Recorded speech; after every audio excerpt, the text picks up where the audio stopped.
السلام علیکم ورحمۃ اللہ وبرکاتہ. بسم اللہ الرحمن الرحیم والصلاة والسلام علی سید الانبیاء والمرسلین نبینا محمد وآلہ وصحبہ اجمعین. اما بعد، پانی سے متعلق گفتگو چل رہی تھی. اس میں ایک مسئلہ رہ گیا تھا جو یہاں بیان کر دینا مناسب معلوم ہوتا ہے. وہ یہ ہے کہ اس پانی کا کیا حکم ہے جس کو پی کر کے چھوڑ دیا گیا ہو. پی کر کے جو چیز چھوڑی گئی ہو، جو پانی چھوڑ دی گئی ہو، اس پانی کا کیا حکم ہے. اس کو عربی میں سغر کہتے ہیں، جمع آثار، اور اردو میں جھوٹا پانی بولتے ہیں. تو اس جھوٹے پانی کا کیا حکم ہے؟ تو اس میں تین طرح کی باتیں ہیں. تین طرح سے یعنی اس مسئلے کو سمجھنے کی کوشش کی جائے گی. سب سے پہلا یہ ہے کہ انسان کا جھوٹا، اور دوسرا یہ ہے کہ جو جانور ہم کھاتے ہیں اس جانور کا جھوٹا پانی. تیسرا یہ ہے کہ جو جانور ہم نہیں کھاتے ہیں اس کا جو جھوٹا ہے اس پانی کا کیا حکم ہے. یہ تین طرح سے اس مسئلے کو سمجھا جائے گا انشاءاللہ تعالی. تو اس بحث کا تھوڑا سا خلاصہ شروع میں سمجھ لیتے ہیں، اس کے بعد میں تفصیل دیکھیں گے تاکہ سمجھنے میں آسانی ہو. تو اس بحث کا خلاصہ یہ ہے کہ انسان کا جھوٹا وہ چاہے مسلمان ہو یا کافر ہو، اس کا جھوٹا پاک ہے، کوئی فرق نہیں ہے اس میں. اب وہ پانی جو چھوڑے گا پی کر کے بچا رہے گا، اس کا ہم استعمال کر سکتے ہیں وضو بنانے میں، غسل کرنے میں. اسی طرح ایسے ہی تمام جانور، چاہے ان کا کھانا حلال ہو یا حرام ہو، تمام جانور جو چاہے ان کا کھانا حرام ہو یا حلال ہو، یہ صحیح قول کی بنیاد پر ہم کہہ رہے ہیں، آگے تفصیل بیان کی جائے گی. ان کا بھی جھوٹا جو ہے وہ پاک ہے، سوائے جن کے جھوٹے کے ناپاک ہونے کی دلیل کتاب و سنت میں آ گئی ہو. جیسے ہے کتا ہے، اسی طرح سور ہے. یہ نجس عین ہے، یعنی یہ خود بذات خود نجس ہے. کسی سے اگر اس کا جسم ٹکرا جائے تو اس جہاں لگا ہے اس کو دھلنا ہوگا. جیسے پیشاب و پخانے کو دھلا جاتا ہے، تو ایسے ہی اس کا جسم جس سے ٹکرا جائے، چھو جائے، اس کو بھی دھونا ہوگا. تو یہ نجس عین ہے، یعنی سراپا نجس ہے، سراپا نجس ہے. تو اور جانور جو ہیں جن کو ہم نہیں کھاتے بھی ہیں تو وہ سراپا نجس نہیں ہیں. جیسے بلی ہے، گدھا ہے، اس طرح اور جانور جو اس طرح کے ہیں. تو تفصیل اس میں آئیے دیکھتے ہیں کہ انسان کا جھوٹا پاک ہے. تو اس کی دلیل کیا ہے؟ تو اور علماء کون سے علماء اس کو کہتے ہیں کہ پاک ہے. انسان کا جھوٹا اس میں کیا ہے، چاہے مسلمان ہو یا غیر مسلم ہو، کوئی تفریق نہیں ہے. یہ اکثر اہل علم کا ہی قول ہے. ائمہ اربعہ جتنے تمام مذاہب ہیں، چاروں مذاہب جو رائج ہیں، مالکیہ، حنابلہ، شافعیہ، حنفیہ، اس طرح کے جو مذاہب ہیں، تمام مذاہب کے علماء کا اتفاق ہے کہ انسان کا جو جھوٹا ہوگا وہ پاک ہے. اور اکثر اہل علم کا اس پر اتفاق ہے، سوائے کچھ جو اختلاف آئے ان کی کوئی بنیادی دلیل نہیں ملتی ہے. تو معلوم ہوا کہ انسان کا جھوٹا چاہے وہ مسلمان ہو یا غیر مسلم ہو، اس کا جھوٹا کیا ہے، وہ پاک. اس کی دلیل کیا ہے؟ اس کی دلیل یہ ہے کہ اس کے ناپاک ہونے کی کوئی دلیل نہیں. اور اصل میں پانی کیا ہے، آپ بار بار ہم لوگ پڑھے ہیں، بار بار سنے ہیں کہ پانی اصل میں کیا ہے، پاک ہے. جب تک کہ ناپاکی کی کوئی دلیل نہ آ جائے.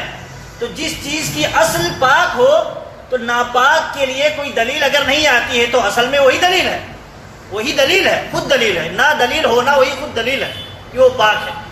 تو اصل یہی دلیل ہے. اس میں ایک دلیل بنیادی یہی ہے، اس میں کوئی دلیل نہیں کہ انسان کا جو جھوٹا ہے وہ پانی استعمال کیا ہوا ہے وہ ناپاک ہے.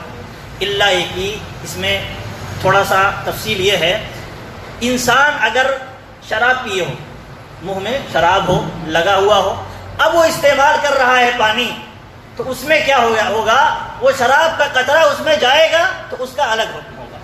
لیکن اصلاً اگر انسان کے جسم میں، منہ میں کچھ نہیں لگا ہے، چاہے مسلمان ہو یا غیر مسلم ہو، پانی پی رہا ہے، پی کر کے چھوڑ دے رہا ہے، تو وہ پانی اصلاً کیا ہے، پاک ہے.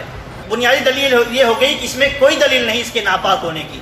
اور دوسری دلیل یہ ہے کہ نبی صلی اللہ علیہ وسلم، آپ دیکھیں صحابہ کرام کے درمیان بس اوقات ایسا اکثر ہوتا تھا کہ کوئی پیالہ آتا تھا اور نبی صلی اللہ علیہ وسلم صحابہ کرام کو دیتے کہ پیو، وہ پیتا اور دوسرے کو دیتا، دوسرا تیسرے کو دیتا، تیسرا چوتھے کو دیتا، ایسے باری باری پیتے، یہاں تک کہ نبی صلی اللہ علیہ وسلم کے ہاتھ میں وہ آتا تھا پیالہ، پھر آپ صلی اللہ علیہ وسلم نوش فرماتے تھے، پیتے تھے.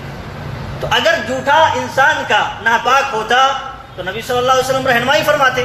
آپ دیکھیں یہاں دین اسلام کی یعنی عظمت اور اس طرح عالمگیر جو مذہب ہے دین اسلام، اس سے یہ معلوم ہوتا ہے کہ اس میں دین اسلام میں کوئی چھوت چھات نہیں ہے، کوئی چھوت چھات نہیں ہے. اس طرح کی جو ذہنیت ہے یہ سطحی ذہنیت کے لوگ اختیار کرتے ہیں، جن کے یہاں یعنی صحیح معلومات نہیں ہوتی ہے، عقل اور سوجھ بوجھ نہیں ہوتی ہے، اس طرح کی چیزیں اختیار کرتے ہیں. لیکن دیکھیں اسلام ہر چیز کی تفصیل بیان کرتا ہے، ہر چیز میں رہنمائی کرتا ہے. آپ دیکھیں انسان پیدا ہوتا ہے، پیدا ہونے سے مرنے تک جتنی اس کو ضرورت ہے، آپ دیکھیں اتنا عظیم دین ہے، جتنی اس کو ضرورت ہے ہر چیز کی رہنمائی کرتا ہے. انسان کا جھوٹا ہے، مسلمان ہے یا غیر مسلم ہو، اگر اس کا جسم، اس کا منہ پاک ہے، آلودگی سے پاک ہے، تو اس کا کوئی بھی استعمال کر سکتا ہے، کوئی حرج کی بات نہیں. تیسری دلیل یہ ہے کہ حضرت عائشہ رضی اللہ تعالیٰ عنہ بیان کرتی ہیں کنت اشرب وانا حائض ثم اناوله النبي صلی اللہ علیہ وسلم فيضع فاه على موضع في فيشرب. صحیح حدیث اللہ کے نبی صلی اللہ علیہ وسلم کے بارے میں فرماتی ہیں اما عائشہ رضی اللہ تعالیٰ عنہ کہ میں پیتی تھی، میں پانی پیتی تھی یا کوئی بھی چیز پیتی تھی پینے والی چیز، اس کے بعد میں حائضہ سے ہوتی تھی. یعنی حائضہ عورت کیا ہوتی ہے، ایک طرح سے اصلاً ناپاک نہیں ہوتی ہے لیکن حکماً ناپاک ہوتی ہے. کیونکہ اگر اصلاً ناپاک ہوگی تو اگر حائضہ عورت ہمیں چھو دے تو ہمیں وہاں جہاں چھوئی ہوگی دھلنا ہوگا، ایسا نہیں ہے. کیونکہ اصلاً یہ کیا ہے، پاک ہے، لیکن حکماً جو ہے اس کو جو غسل کرنا ہے اس کے بعد وہ پاکی حاصل ہوگی، وہ اس کا خون وہ بند ہوگا تب پاکی حاصل ہوگی. یہ کیا ہے، حکماً ہے، اصلاً پاک ہے. لیکن تو ایسا عائشہ رضی اللہ تعالیٰ عنہ کہتی ہیں کہ میں پیتی تھی، اس کے بعد نبی صلی اللہ علیہ وسلم کو دیتی تھی وہ پیالہ، اور نبی صلی اللہ علیہ وسلم وہاں سے پیتے تھے جہاں سے میں پیتی تھی. آپ دیکھیں یعنی محبت کا یہ تقاضا ہے، میاں بیوی کے درمیان اس کو زندہ کرنا چاہیے، اور اس سے محبت جاگتی بھی ہے، اور تقاضا بھی ہے میاں بیوی کے درمیان محبت کو بڑھانے کا تقاضا ہے کہ اس طرح کے اسے اعمال کیے جائیں. تو نبی صلی اللہ علیہ وسلم دیکھیے ایسا نہیں کہ کچھ کراہیت محسوس ہو کہ یہاں سے پی ہیں میں کیسے پیوں، نہیں، نبی صلی اللہ علیہ وسلم بلکہ وہیں سے پیتے تھے جہاں عائشہ رضی اللہ عنہ اپنا منہ لگا کر کے پیتی تھی. تو یہ بھی دلیل ہے کہ اگر ان کا جھوٹا پاک نہ ہوتا تو نبی صلی اللہ علیہ وسلم استعمال نہ کرتے، نبی صلی اللہ علیہ وسلم اس سے بچتے.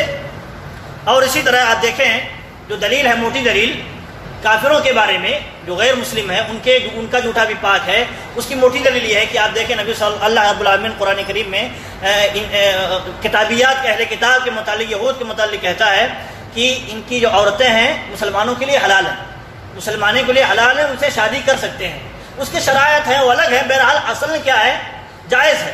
اگر کوئی فتنہ نہ ہو، کوئی اور اندیشہ نہ ہو تو اصلاً کتابیہ سے جو اہل کتاب ہیں یعنی یہود و نصارہ ہیں ان کی عورتوں سے شادی کر سکتے ہیں، لیکن غیر مسلم جو ہیں ان کے علاوہ جو غیر مسلم ہیں ان سے نہیں. تو ان کے بارے میں یہ ہے کہ شادی کر سکتے ہیں، قرآن میں اس کی دلیل موجود ہے. اہل علم اس سے استدلال کرتے ہیں، دلیل لیتے ہیں کہ جب ان سے ہم شادی کریں گے تو شادی میں انسان کیا ہوتا ہے کہ ایک دوسرے کے جسم ملتا ہے اور اس طرح ساتھ میں اٹھتا بیٹھتا ہے، کھانا پینا ایک ساتھ ہوتا ہے. تو اس میں کیا ہوگا، انسان جھوٹا بھی کبھی کبھار بچا رہے گا، اس کو بھی استعمال کر سکتا ہے. تو اگر ان کے ناپاکی کی کوئی دلیل ہوتی، ان کے جھوٹے کے ناپاک ہونے کی کوئی دلیل ہوتی تو نبی صلی اللہ علیہ وسلم یا حرام ہوتی یا نجس ہوتی تو نبی صلی اللہ علیہ وسلم ضرور رہنمائی فرماتے. اور نبی صلی اللہ علیہ وسلم رہنمائی نہیں فرمائے ہیں تو گویا جب ان سے شادی کرنا جائز ہے تو شادی میں سب جائز ہے. ایک دوسرے سے یعنی ہونٹ سے ہونٹ ملانا، اس میں بھی لعاب آتا ہے، انسان کے منہ کا لعاب جاتا ہے، تھوک جاتا ہے. تو تھوک ہی اصل میں جو جھوٹی چیز ہوتی ہے وہ تھوک ہی سے جھوٹی ہوتی ہے. تو ایسے جائز ہے، تو ایسے غیر مسلم کا جھوٹا بھی جائز ہے، تو اس میں کوئی حرج کی بات نہیں ہے. تو یہ دلیل ہو گئی کہ چاہے مسلمان ہو یا غیر مسلم ہو، اس کا جو جھوٹا ہے وہ ناپاک نہیں ہے، ناپاک نہیں ہے، وہ پاک ہے. تو اگر پانی کوئی چھوڑتا ہے مسلمان پی کر کے یا غیر مسلم پی کر کے چھوڑ رہا ہے تو اصلاً کیا ہے، اصلاً کیا ہے، وہ پاک ہے، ناپاک نہیں ہے. ایسے ہی دوسرا جو مسئلہ تھا کہ جو جن جانوروں کو ہم کھاتے ہیں انہوں نے منہ لگا کر کے بالٹی میں یا کہیں رکھا ہوا پانی تھا اس کو پی لیا ہے، تو اس پانی کو ہم استعمال کر سکتے ہیں وضو بنانے کے لیے، غسل کرنے کے لیے کہ نہیں استعمال کر سکتے ہیں. تو اصل کیا ہے، اس میں کیا ہے، اجماع ہے کہ جن جانوروں کو ہم کھا سکتے ہیں ان کا جھوٹا بھی پاک ہے. اس میں اجماع ہے، کسی کا بھی اختلاف نہیں ہے. الا یہ کہ یہاں بھی وہی ہے، الا یہ کہ وہ جانور، اس کے جانور کے منہ میں کوئی ناپاکی لگی ہو، کوئی گندگی چیز لگی ہو اور اس حالت میں پی رہا ہو، آپ دیکھ رہے ہیں، تو ایسی صورت میں کیا ہوگا، وہ اگر گندگی پانی میں چلی جاتی ہے تو اس کو ہم پینے میں نہیں استعمال کر سکتے، پینے میں کیا ہے، نقصان ہو جائے گا۔ لیکن اور جیسے وضو بنانے میں، نہانے کے لیے اگرچہ تھوڑا ہی پانی کیوں نہ ہو، اس کو ہم استعمال کر سکتے ہیں۔ کب تک؟ جب تک کہ اس گندگی کی وجہ سے اس میں بو نہ آ جائے، اس کا رنگ نہ بدل جائے، یا اس کا ذائقہ چکھنے میں عجیب سا نہ لگے، بدلنا چاہے، تب تک کیا ہے، وہ پانی پاک ہے، اس کو ہم استعمال کر سکتے ہیں۔ تو یہاں دوسرا ایک مسئلہ ہو گیا کہ جن جانوروں کو ہم کھاتے ہیں ان کا بھی جوٹھا کیا ہے، پاک ہے، ان کا بھی جوٹھا پاک ہے، الا ہے کہ ان کے منہ میں نجاست لگی ہو، گندگی لگی ہو، تو ایسی صورت میں کیا ہو جائے گا کہ اگر اس کی وجہ سے وہ پانی بدل گیا ہے تو وہ ناپاک ہو جائے گا، اس کو ہم استعمال نہیں کر سکتے ہیں۔ اس پہ اہل علم کا اجماع ہے اور اس میں کوئی اختلاف نہیں ہے۔ اور دلیل اس کی یہ ہے، امام ابن حزم رحمۃ اللہ علیہ اس کی دلیل دیتے ہیں، اللہ رب العالمین کا فرمان ہے وَيُحِلُّ لَهُمُ الطَّيِّبَاتِ وَيُحَرِّمُ عَلَيْهِمُ الْخَبَائِثَ، اللہ رب العالمین طیبات جو پاک چیزیں ان کو حلال قرار دیتا ہے اور جو ناپاک چیزیں ہیں اس کو حرام قرار دیتا ہے۔ تو یہاں اللہ رب العالمین نے حرام نہیں قرار دیا ہے، تو یہ کیا ہے، اصل میں پاک ہے۔ اور یہ جانور جو ہیں اصلا جب پاک ہیں تو ان سے جو چیزیں نکلیں گی، جو چیزیں یعنی ان سے اب تھوک ہے اس سے نکل رہا ہے تو وہ بھی پاک ہوگا۔ تیسرا مسئلہ یہ ہے کہ جن جانوروں کو ہم نہیں کھاتے ہیں وہ اگر کوئی پانی جوٹھا کر دیں تو اس کا کیا حکم ہے۔ تو اس میں تین مسئلہ ہے، ایک ہے کہ کتا اور خنزیر سور اس پانی کو جوٹھا کیے ہوئے ہوں، یا دوسرا یہ ہے شکاری جانور یا شکاری پرندہ جس کو جو حرام ہے، جس کا کھانا حرام ہے، یہ حرام جانوروں میں سے ہیں، کتا بھی حرام ہے، سور بھی حرام ہے۔ اور جیسے شکاری جانور جو ہے، جیسے شیر ہے، چیتا ہے، بلی ہے، اس طرح کے جانور شکاری جانور ہیں، تو ان کا کیا حکم ہے، ان کا یہ اگر جوٹھا کر دیں کوئی پانی تو اس کا کیا حکم ہے۔ اور تیسرا یہ ہے کہ انسانوں کے درمیان جو جانور گردش کرتے ہیں، چکر لگاتے ہیں، جیسے بلی ہے، گدھا ہے اور کھچر ہے، تو یہ انسانوں کے درمیان گردش کرتے ہیں، لیکن حالانکہ یہ حرام ہے، ان کو کھایا نہیں جاتا ہے، بلی بھی نہیں کھائی جاتی ہے، گدھا بھی نہیں کھایا جاتا ہے، کھچر بھی نہیں کھایا جاتا ہے، لیکن چونکہ وہ انسانوں کے درمیان گردش کرتے رہتے ہیں، ہمیشہ رہتے ہیں آگے پیچھے، تو ان کے جانور یہ جو جوٹھا کر دیں اس کا کیا حکم ہے۔ تو یہ تین طرح کی باتیں اس میں ہیں، یعنی اس میں کہ جن جانوروں کا کھانا حرام ہے ان کے جوٹھے کا کیا حکم ہے، تو یہ تین طرح کی باتیں اس میں ہیں۔ تو پہلا یہ ہے کہ کتے اور سور کا جوٹھا کیا ہے، تو اس میں کیا ہے، جمہور اہل علم کا موقف یہ ہے کہ ان کا جوٹھا ناپاک ہے، کیونکہ یہ نجس عین ہے، اور لیکن نجس عین ہونا کافی نہیں ہے کسی چیز کے ناپاک ہونے کے لیے۔ جیسے ہم نے پڑھا بار بار کہ اگر کوئی گندگی کسی پانی میں گر جائے، ناپاک چیز پانی میں گر جائے، تو اس وقت تک ناپاک وہ پانی نہیں کہا جائے گا اس پانی کو، جب تک کہ اس پانی کا رنگ یا بو یا ذائقہ نہ بدل جائے، تب تک کیا وہ اصلاً پاک ہے، کیونکہ ناپاک ہونے کی کوئی دلیل نہیں۔ جب کوئی دلیل نہیں تو اصل میں وہ پاک ہے۔ تو یہاں کیا ہے، کتے کے بارے میں کیا ہے، لیکن حدیث ہے، تو اگرچہ اس کا رنگ بدلے یا نہ بدلے، کی وجہ سے اگرچہ وہ رنگ بدلے یا نہ بدلے تو وہ ناپاک ہو جائے گا۔ اس کی دلیل کیا، اللہ کے نبی صلی اللہ علیہ وسلم فرماتے ہیں اذا شرب الكلب في اناء احدكم فليغسله 7 مرات۔ صحیح حدیث، اللہ کے نبی صلی اللہ علیہ وسلم فرماتے ہیں کہ جب کتا تم میں سے کسی کے برتن میں پی لے، کچھ بھی رکھا ہو پانی پینے کا تو اس کو پی لے، تو اللہ کے نبی صلی اللہ علیہ وسلم نے کہا اسے 7 مرتبہ دھو، 7 مرتبہ دھونے کا۔ اور ایک صحیح مسلم کی روایت میں ہے فلیورقہ، اس پانی کو اڈیل دو۔ اس میں یہ نہیں کہا گیا کہ دیکھو اس کا رنگ بدلا ہے کہ نہیں بدلا ہے، تو یہ اور مسئلوں سے الگ مسئلہ ہے یہ، کیونکہ اس کی خاص دلیل ہے، اس کی خاص کتے کے بارے میں خاص دلیل ہے۔ تو یہ کہ اس کے پانی کو ہم الٹ دیں گے، اور اس روایت کو کچھ علماء نے کہا ہے یہ شاذ ہے، یعنی اس کو ضعیف قرار دیا ہے اڈیلنے کی بات کو، لیکن اس حدیث میں یہ معلوم ہوتا ہے جیسے اللہ کے نبی صلی اللہ علیہ وسلم نے کہا فلیغسلہ 7 مرات، 7 مرتبہ اس کو دھلنا ہے، تو دھلے گا انسان تو آٹومیٹک اس سے اڑیلنا ہی ہوگا۔ اگرچہ اس کو ہم شاذ مانتے ہیں، اہل علم محدث نے کرام نے اس حدیث کو، اگرچہ صحیح مسلم کے اندر روایت ہے کہ اس کو اڑیل دو، لیکن علماء نے کہا ہے کہ یہ جو لفظ ہے اور روایات میں اور علماء سے یہ آتی نہیں روایت، اس لیے شاذ ہے، اس کو شاذ کہا یعنی ضعیف کہا ہے۔ لیکن اس حدیث کی جو ٹکڑا ہے، اصل جو ٹکڑا جو متفق علیہ ٹکڑا ہے، وہ اس کو 7 مرتبہ دھلنا ہے، دھلے گا تو آٹومیٹک اس کو اڑیلنا پڑے گا، اور اڈیلے گا تو کیوں اڈیلے گا؟ کیونکہ نبی صلی اللہ علیہ وسلم نے کہا ہے یہ پاک نہیں ہے، ناپاک ہے، تبھی تو اڈیلا جا رہا ہے۔ اگر پاک ہوتا تو نبی صلی اللہ علیہ وسلم اڈیلنے کا حکم نہیں دیتے۔ تو یہ کتے کا یہ الگ حکم ہے، اگر اس کا رنگ بدلا ہو یا نہ بدلا ہو، کسی بھی حالت میں ہو، اگر ہم دیکھ رہے ہیں پی لیا ہے اس کو یا اس میں اپنا منہ ڈال دیا ہے تو وہ ناپاک ہو گیا، اس کو ہم استعمال نہیں کر سکتے، یہاں تک کہ جس برتن میں وہ پانی رکھا ہوا ہے اس برتن کو ہم 7 مرتبہ دھلیں گے، اولاہن اخراہن بالتراب، پہلی مرتبہ مٹی سے یا آخری مرتبہ مٹی سے، صحیح یہ ہے کہ پہلی مرتبہ مٹی سے دھوئے اور اس کے بعد 7 مرتبہ پانی سے دھوئے، تاکہ وہ جراثیم جو ہوتے ہیں، بہت خطرناک جراثیم، آج کے ڈاکٹر بتاتے ہیں جو کتوں کے منہ سے نکلتی ہے جراثیم، بہت خطرناک جراثیم ہوتی ہے۔ وہ جراثیم کہاں سے آتی ہے؟ وہ پہلے تو اپنے جسم سے فضلات باہر کرتے ہیں، یعنی ان کا پاخانہ باہر آتا ہے، اور اس کو ان کی یعنی فطرت ایسی ہے کہ اس کو اپنی زبان سے صاف کرتے ہیں، اس کو اپنی زبان سے جب صاف کرتے ہیں تو وہ جو جراثیم ان کے پاخانے کے راستے نکلتے ہیں ان کے زبان میں چپک جاتے ہیں، وہ بہت خطرناک اور بڑے بڑے جراثیم ہوتے ہیں، وہ دکھائی ہمیں نہیں دیتے ہیں، وہ الگ بات ہے، جراثیم نہیں دکھائی دیتے ہیں، وہ الگ مشین ہوتی ہے اس کے ذریعے دیکھی جا سکتی ہے، وہ جراثیم ان کے زبان پر یا ان کے منہ میں چپک جاتے ہیں، اب وہ کسی چیز کا استعمال کرتے ہیں تو وہ جراثیم اس میں منتقل ہو جاتے ہیں، یہ ڈاکٹر بھی کہتے ہیں، لیکن نبی صلی اللہ علیہ وسلم دیکھیں بہت پہلے کہہ چکے ہیں۔ تو اس کو 7 مرتبہ دھلنے کا اسے، کیونکہ وہ جراثیم بڑے خطرناک ہوتے ہیں، وہ جراثیم بڑے خطرناک ہوتے ہیں، اس کو اللہ کے نبی صلی اللہ علیہ وسلم نے پہلے مٹی سے دھونے کا اور اس کے بعد 7 مرتبہ پانی سے دھونے کا، تاکہ جراثیم ختم ہو جائے اور اس میں ذرا سا بھی شبہ نہ رہ جائے کہ کوئی جراثیم نقصان دہ نہ رہے۔ تو یہ دلیل ہوگی کتے کے بارے میں، لیکن سور کے بارے میں اس طرح کی کوئی دلیل نہیں ملتی ہے، سور کے بارے میں کوئی دلیل نہیں ملتی، لیکن اہل علم کتے پر استدلال کرتے ہیں کہ کتے سے زیادہ نجس کیا ہے؟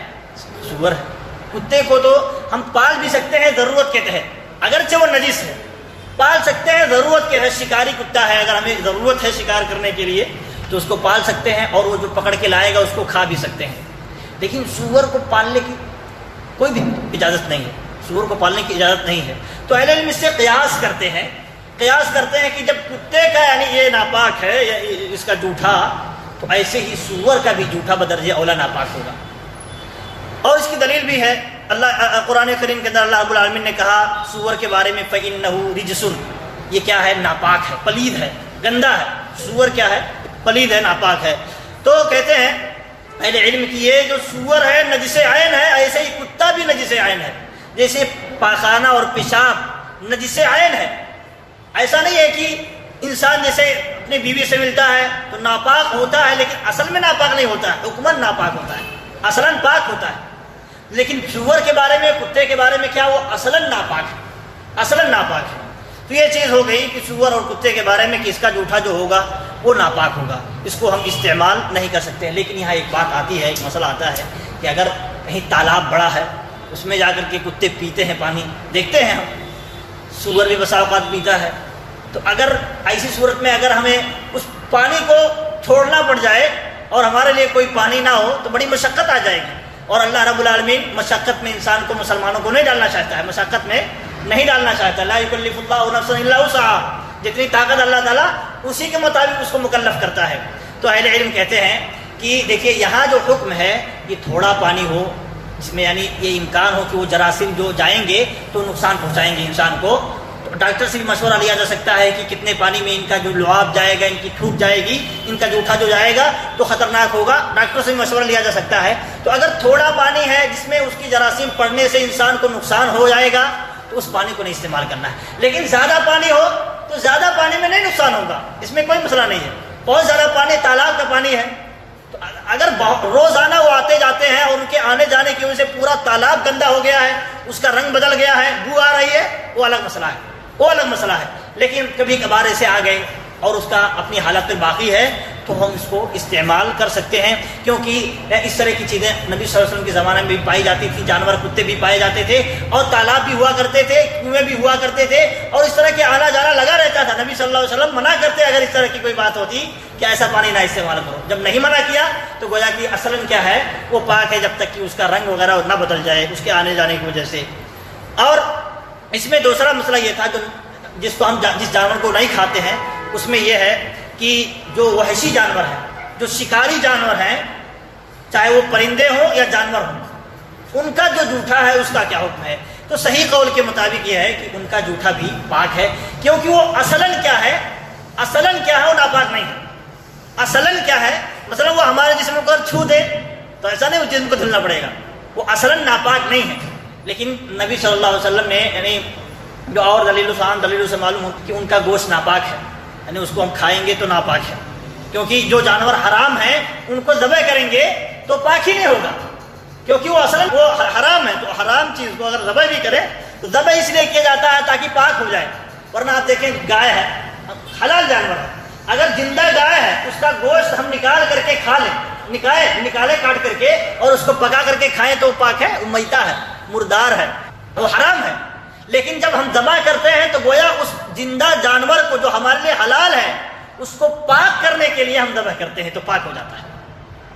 تو ایسے ہی یہاں بھی ہے کہ اصلاً بھی جانور جیسے شیر ہے، چیتا ہے، بھیڑیا ہے، اور پرندوں میں چیل ہے، باز ہے، وغیرہ جانور ہیں، ان کا جوٹا اگر ہے تو وہ اصلاً کیا ہے، پاک ہے، الا یہ کہ ان کی بار بار آنے کی وجہ سے، پینے کی وجہ سے اس کا رنگ بدل جائے، اس کا ذائقہ بدل جائے، اس کی بو بدل جائے تو وہ کیا ہو جائے گا، وہ ناپاک ہو جائے گا۔ لیکن اصلاً کیا ہے، وہ پاک ہے۔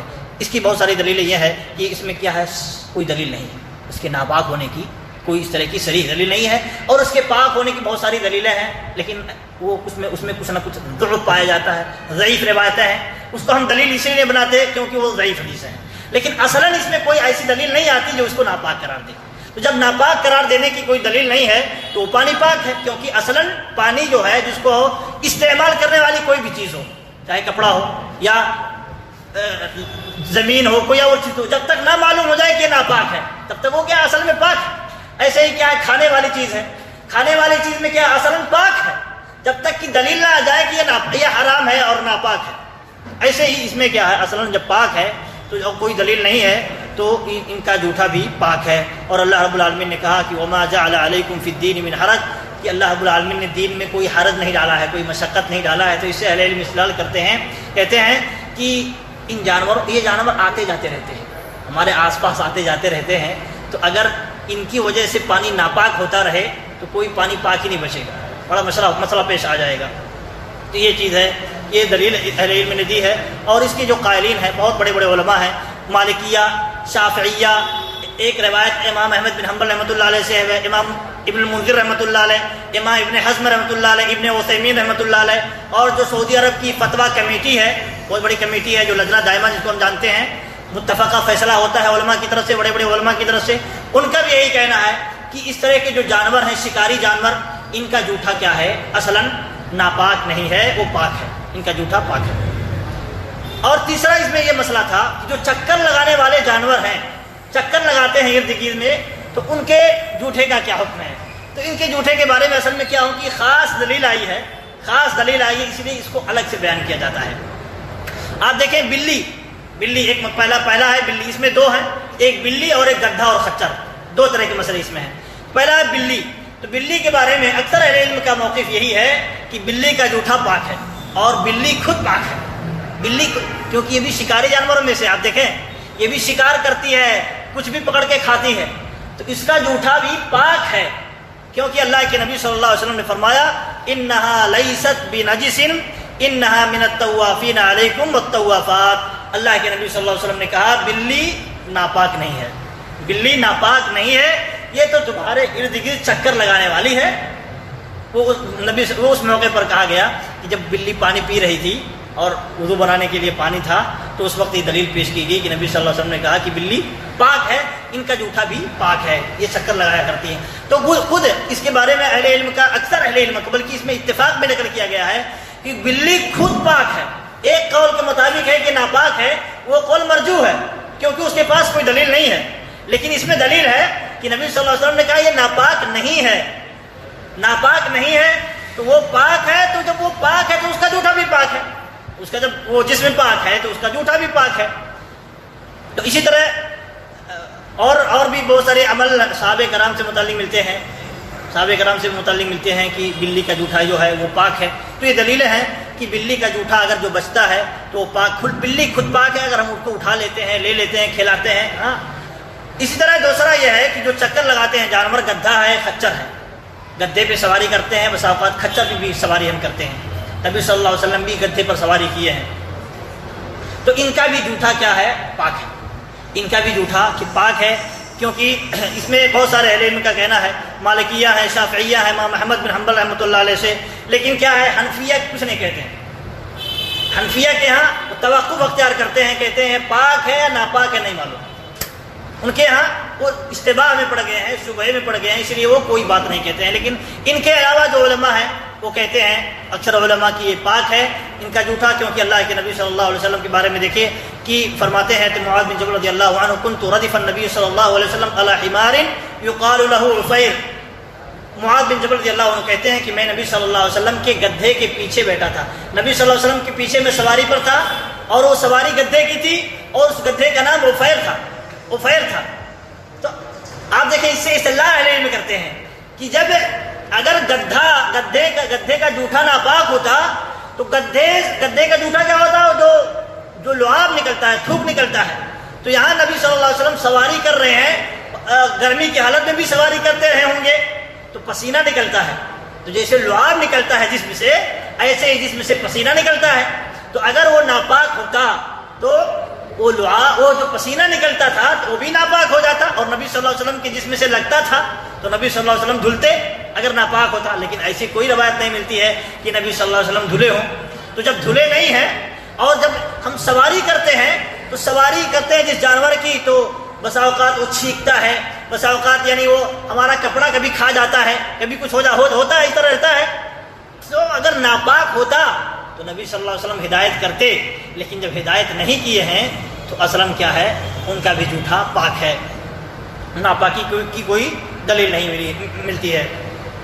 اور بلی پر بھی قیاس کیا گیا ہے کہ جیسے وہ چکر لگاتی رہتی ہے اور اس سے بچنا مشکل ہے، وہ بار بار آتی جاتی ہے. ایسے گدھا بھی ہمارے آس پاس ہی رہتا ہے تو اس سے بچنا کیا ہے؟ مشکل ہے. جو نبی صلی اللہ علیہ وسلم وہاں جو علت بیان کی بلی کے بارے میں، وہ ناپاک نہیں ہے.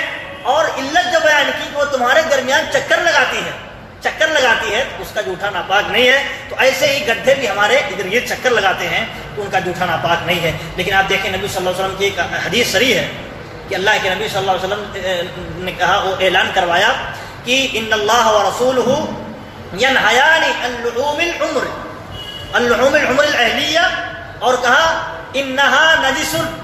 اللہ کے نبی صلی اللہ علیہ وسلم نے اعلان کروایا کہ بتا دو کہ اللہ اور اس کے رسول منع کرتے ہیں گدھے کا گوشت کھانا. گدھے کے گوشت کھانے سے منع کرتے ہیں اللہ اور اس کے رسول. کیوں؟ آگے فرمایا کہ کیونکہ گدھے کا گوشت ناپاک ہے. گدھے کا گوشت ناپاک، یہ صحیح حدیث ہے. تو معلوم ہوا کہ یہ کیا ہے؟ گدھے کا جو گوشت ہے وہ ناپاک ہے. لیکن گدھا جو ہے بتاتے خود ایسا نہیں ہے جیسے پیشاب پاخانہ ناپاک ہوتا ہے، ایسا ہے. اگر ناپاک ہوتا تو نبی صلی اللہ علیہ وسلم سواری کیوں کرتے؟ اور سواری کرتے تو انہیں نہانا پڑتا، غسل کرنا پڑتا. لیکن غسل کرنا، نہانا، اس طرح کی کوئی دلیل نہیں ملتی ہے. تو یہ معلوم ہوا کہ یہ نجس عین نہیں ہے. نجس عین نہیں کہ کسی سے ٹکرا جائے، کسی سے لگ جائے تو دھلنا پڑے، نہیں. لیکن کیا ہے؟ اس کا گوشت جو ہے، نبی صلی اللہ علیہ وسلم نے کہا گوشت انہا نجس، منع کیا کس کو کھانے سے؟ گوشت کھانے سے. سواری کرنے سے منع نہیں کیا، کیونکہ اللہ رب العالمین قرآن میں فرماتا ہے کہ یہ جو اونٹ، گھوڑے ہیں اور اس طرح گدھے ہیں، اس طرح خچر ہیں، یہ تمہارے سواری کے کام آنے والے ہیں اور اس طرح تمہارے لیے زینت بھی ہیں، دکھانے کے لیے. مطلب اپنے پاس یہ ساری چیزیں نعمت کے طور پر ہیں اللہ کی طرف، اللہ کی دکھانے کے طور پر بھی ایک طرح سے ہیں، یہ زینت کا سامان ہے. تو یہ جانور ناپاک ہوتا تو سواری کرنا بھی درست نہیں ہوتا. تو اس سے معلوم ہوتا ہے کہ ان کا جوٹا بھی پاک ہے، ناپاک نہیں ہے. اور ایسے ہی اسی پر قیاس کیا جاتا ہے کھچر بھی، یعنی ناپاک کھانا اس کا جائز نہیں ہے. کھچر، گھوڑا کھانا جائز ہے لیکن کھچر کھانا جائز نہیں ہے. لیکن کیا ہے؟ اس کی سواری بھی کرتے ہیں تو وہی گدھے کے حکم میں آتا ہے کہ اس کا بھی جوٹا جو ہے وہ پاک ہو جائے گا، ناپاک نہیں ہوگا. یہ چیزیں تھیں جو جوٹے کے متعلق اس طرح کی باتیں تھیں، تفصیلی باتیں. تو اس میں معلوم ہوا کہ انسان کا جوٹا جو ہے، چاہے وہ مسلمان ہو یا غیر مسلم ہو، پاک ہے. ایسے ہی جو جانور ہیں، چاہے ان کو ہم کھاتے ہوں یا نہ کھاتے ہوں یا نہ کھاتے ہوں، صحیح قول کی بنیاد پر ہے کہ ان کا جوٹا بھی پاک ہے. الا یہ کہ ان کے منہ میں کوئی گندگی لگی ہو، اس کی وجہ سے وہ چیز ان میں پڑ گئی ہو گندگی اور وہ رنگ وغیرہ بدل گیا ہو تو وہ ناپاک پانی ہو جائے گا. لیکن اگر یہ چیزیں نہیں ہیں تو چاہے شکاری جانور ہوں یا حلال جانور ہوں یا حرام جانور ہوں، ان کا جوٹا بھی پاک ہے. اور ایسے ہی سوائے یہ ان کے یعنی سور کے اور کتے کے، کیونکہ ان کا نجس عین ہونا متعین ہے اور یہ بذات خود نجس ہیں، اور اس کے بارے میں دلیلیں صریح آئی ہیں کہ ان کا جو جوٹا ہے یہ ناپاک ہے. یہ چند مسائل تھے پانی کے متعلق. اب پانی کے متعلق جو مسائل ختم ہو گئے ہیں. انشاءاللہ اگلے دروس میں جو آئندہ ہفتے میں آئیں گے تو برتن کے بارے میں جو کیا مسئلے مسائل ہیں، فقہی مسائل کیا ہیں احادیث کی روشنی میں، وہ مسئلے بیان کیے جائیں گے انشاءاللہ تعالی. اللہ رب العالمین سے دعا ہے کہ اللہ رب العالمین ہمیں کتاب و سنت کے مطابق زندگی گزارنے کی توفیق دے اور ہمیں علم دین سے جڑے رہنے کی اللہ رب العالمین توفیق دے. آمین. وآخر دعوانا الحمدللہ رب العالمین.